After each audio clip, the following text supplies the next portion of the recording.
Almost 9 years na din ako hindi nakakain ng marang kaya bumili ako. 150 per kilo samantalang sa amin sa Mindanao ay binibigay lang ito. Kung masipag kang umakyat ay makatikim ka talaga. Huling kain ko nito ay year 2016 pa. Habang nakain ako ng marang ay magluluto na din ako ng uulamin namin. Igigis ako itong manok na may lahok na okra at saka pichay. Nagbili ako ng kalahating lechon manok sa 5 star. Pero magluluto pa rin ako kasi the best pa rin pag may gulay. Dahil ang gulay ay pampahaba ng buhay. Pero may karne din naman minsan baka di na mamatay.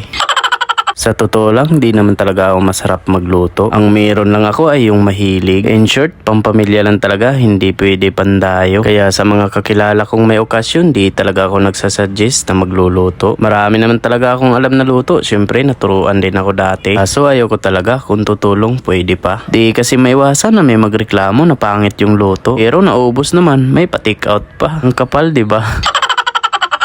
At yun, pinakahuli kong nilagay ang pichay. Di na kasi ito kailangan pakuluan dahil sa init lang ng sabaw ay maluluto na. Masarap kasi ito kainin pag half cook lang, pangit na pag medyo malambot. Salamat sa panonood. Bye-bye! Ay, vlogger!